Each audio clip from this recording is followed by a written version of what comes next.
Desde el gobierno se ha advertido que la tendencia de nuevos casos por COVID-19 en el país fluctúa entre los 400 y 500 contagios diarios. La mayoría son detectados gracias al examen PCR, pero también se están implementando los denominados test rápidos, sobre todo para detectar a los denominados asintomáticos, que por lo menos con los datos que se manejan son un importante número de la población, no solamente aquí, a nivel internacional. ¿Existen otras alternativas para conocer si alguien está contagiado con el virus? Lo comentamos, lo analizamos a esta hora junto a Carolina Otero, doctora en inmunología y académica de la Escuela Química y Farmacia de la Universidad Andrés Bello. Doctora, gracias por acompañarnos, muy buen día. Muy buenos días. Muchas gracias por la invitación. Muchas gracias a usted por acompañarnos. Quiero recordar un concepto que ayer usó la subsecretaria de Salud, Paula Daza, y es un concepto que creo vamos a tener que ir analizándolo también en su conjunto. Por ejemplo, recordando cuando se hablaba de aplanar la curva. Ayer la subsecretaria habló de llegar a una meseta en número de contagios. ¿Cómo analiza usted, más allá del concepto, lo que significaría y la proyección que se podría dar con esta idea de estar con contagios, una curva más bien plana? Bueno, la idea justamente es que mucha gente se va a ir contagiando al fin y al cabo, ¿ya? Este virus nos va a atacar probablemente todos, ¿ya? Habiendo asintomáticos o no sintomáticos. Lo importante es que no se dé el boom de que nos contagiemos todos juntos, porque ahí vamos a colapsar el sistema, ¿no? Entonces la idea es justamente ir como contagiándonos de a poco, y de esa manera se puede lograr una meseta. ¿Ya? Que no existe un pic, digamos, que exista algo así más, más a nivel de meseta. Ya. Uno entendería, y ahí le pregunto con su experiencia, uno desde la ignorancia también del tema inmunológico, es una buena noticia entonces estar en una meseta. No hay que ser triunfalistas, pero se está avanzando bien en ese sentido al llegar a un punto plano, ¿no?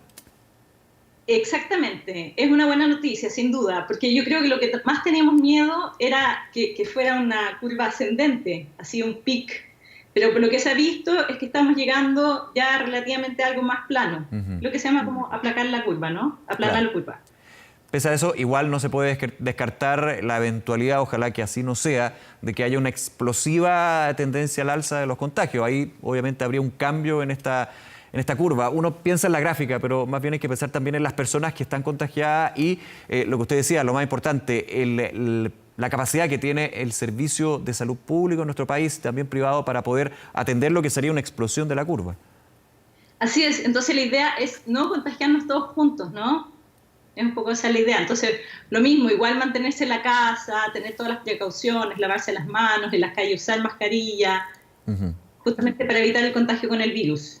Ahora, cuando vemos los datos diarios que entrega el Ministerio de Salud, cuando vemos las cifras de contagiados, gran parte se explica o se evidencia, más que explica, por el PCR, que es el gran examen para detectar si efectivamente está el SARS-CoV-2, este virus, en el organismo o no. Sin embargo, ya a partir, se está prorrogando de alguna manera, pero se estaría ampliando el testeo a los denominados test rápidos para la inmunidad, que ha sido todo un tema también bastante comentado. Más allá de cuál es bueno, cuál es malo y la recomendación que hace la Organización Mundial de la Salud, le quería preguntar, si empezamos con los testeos rápidos, uno pensaría que esa misma curva, esos mismos números podrían empezar a acrecentarse de una manera muy importante, considerando el alto número de asintomáticos que debería existir en el país, ¿no? Sin duda va a cambiar esa curva, porque yo creo, y por lo que he leído,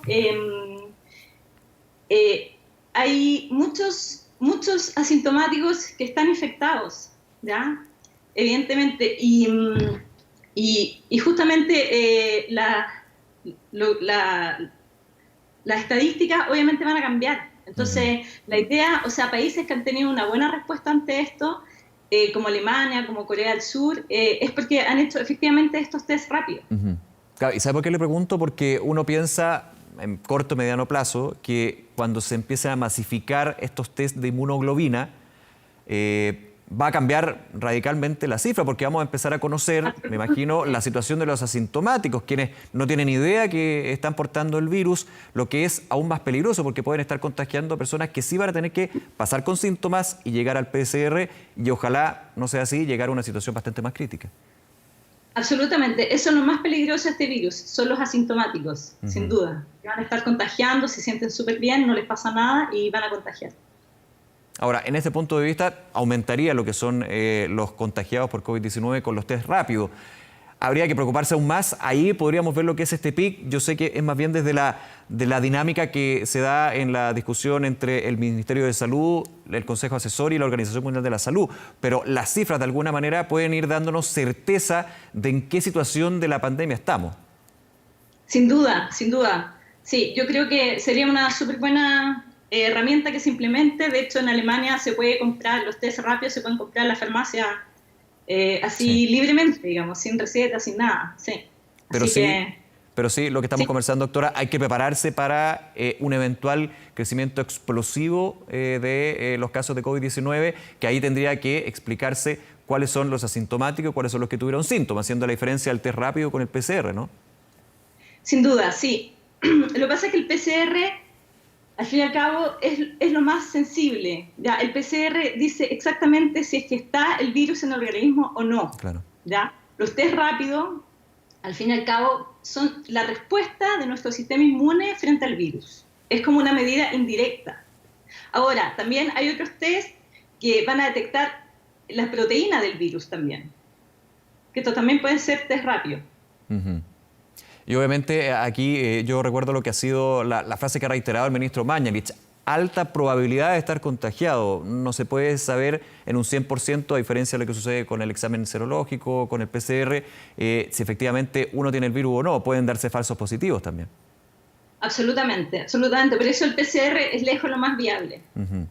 Uh-huh. Sí. ¿Sería, a su juicio, en ese sentido, una modalidad que se podría aplicar, que yo sé que es más complicada, que luego de un de test rápido se tenga que llegar, por ejemplo, a un PCR? Yo sé que evidentemente ahí el número de personas que aparecerían con inmunidad va a ser bastante más alto y va a ser bastante más explosivo que los que puede dar el PCR, por ejemplo. Sí, o sea, yo creo que lo ideal, mire, una persona que esté sana y que sea la condición ideal sería un PCR negativo, Uh-huh. ¿ya? Hay dos tipos de inmunoglobulinas que se miden, que es la IgM, ya que es una respuesta más primitiva, que avisa que hay una infección aguda, y después la IgG. La IgG es la que nos protege y no se sabe por cuánto tiempo, ¿ya? Claro. Ojalá sea de por vida, pero eso todavía está en estudio. Entonces lo ideal sería un PCR negativo, una IgM negativa, que es la que aparece en una primera etapa, ¿ya? Y después la IgG positiva, porque eso quiere decir que no estamos infectados, pero estamos inmunizados. Uh-huh. Estamos con la memoria inmunológica activa, digamos. Claro, estamos libres, y también lo importante, no estamos contagiados y no podemos contagiar, que creo que ese segundo punto es súper relevante para ir de alguna manera dividiendo a la población que ya no puede ser un riesgo para otra población. Pensando en los grupos de riesgo, por ejemplo. Exactamente, sí, sin duda. Claro, Sí. y en eso la llevo un poquito... Sí, la escucho, perdón. Sí, yo creo que eso sería lo ideal, porque claro, está la duda, ¿hacemos el PCR o vamos a las inmunoglobulinas? Pucha, yo creo que lo ideal es hacer todo, porque una cosa es ver la infección, ¿ya? Cuánto virus tenemos, cuánta carga viral tenemos, y lo otro es ver nuestra respuesta frente al virus. Y de la respuesta frente al virus, de eso se sabe muy poco. Este virus lleva 5 o 6 meses con nosotros y recién se está investigando. Claro, esa es la gran complejidad que tiene este SARS-CoV-2, que genera esta nueva cepa del coronavirus, que ya nueva tiene poco, porque en realidad estamos aprendiendo cada día más, digamos. En ese punto, doctora, súper importante lo que ahí está sucediendo también con los asintomáticos, con los que presentan los síntomas. ¿Qué le parece lo que ha sido la actualización de los criterios por parte del Consejo Asesor de COVID-19 y que fueron visados finalmente por el Ministerio de Salud? Entre los casos sospechosos, por ejemplo, se agregaba un síntoma que había sido ampliamente discutido, y recuerdo hace cerca de un mes, que era la pérdida importante del olfato, del gusto. Sí, bueno, la verdad es que esto... a uno como inmunóloga, como científica, o sea, igual es súper, dentro de todo, fascinante en términos científicos, Apasionante, ¿no? por supuesto. Sí. Y bueno, siempre, casi diariamente se van describiendo nuevos síntomas. Ayer estuve leyendo que hay nuevos síntomas en niños, por ejemplo, se produce una inflamación generalizada, ¿ya? Pero al parecer lo de la pérdida del olfato es crucial, y eso ha sido transversal en varios países. Claro. Claro, Pero, y importante como le para... digo, Sí, como le perdón. digo, diariamente aparecen como nuevos síntomas del virus. Ujú. Y es importante poder detectarlo y poder definirlos también. Recuerdo que cuando comienza, estamos ya en la 8ª semana, cuando comienza ya la aparición del COVID-19, muchos que sentían que tenían algún tipo de síntoma o tenían el temor de tener este virus, iban a hacerse el PCR y solamente si había fiebre se lo podían hacer. Varios casos que tuvieron que decir que tuvieron fiebre para poder acceder al PCR que finalmente fue positivo. O sea, también definir los síntomas y que es bastante más atípico, digamos, puede ser una ayuda para poder de alguna manera saber de qué población estamos hablando o no. Así es, sí, sí. Yo creo que lo ideal es ojalá tener más acceso a los test rápidos y que es fácil de manipular, es como el test del embarazo, Ujú. ¿ya? Es fácil de manipular y por eso extrapolarlo a gran parte de la población. El PCR se necesita gente especializada, es más caro, se necesitan equipos, entonces idealmente sería el test rápido y si da positivo, ahí acercarse a un centro y ver la posibilidad de hacerse un PCR. Claro, ahí estamos hablando de la arquitectura del testeo que se va afinando con el paso del tiempo, pero dentro de esa arquitectura hay una duda, que es el de la inmunidad. Por eso volvía a lo que decía el ministro Mañalich, altamente probable que sea inmune. Y desde la Organización Mundial de la Salud, que justamente se ha apuntado eso, se dice, hasta el día de hoy no sabemos cuánto dura esa inmunidad. Y me hago también la siguiente pregunta. Cuando tenemos la inmunidad por una vacuna, uno puede definir, por ejemplo, la influenza dura un año, pero como esta inmunidad, al no tener vacuna, es biológica, intrínsecamente natural de uno mismo, y todos los cuerpos, todos los organismos son distintos, también eso genera una complicación en una inmunidad que en alguna persona puede durar un año, en otra podría durar menos. Es un poco lo que genera mayor complicación acá, ¿no?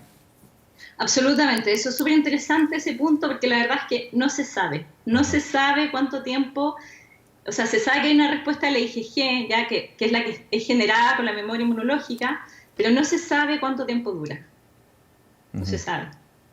Y Bien, para eso necesitamos, por lo mismo, como es un virus nuevo, necesitamos que pasen varios años para poder estudiarlo y para poder traquearla, digamos. claro, justamente. Doctora, nuevamente muchísimas gracias por acompañarnos con esta interesante conversación. Que esté muy bien. Muchas gracias a ustedes. Muy buenos días.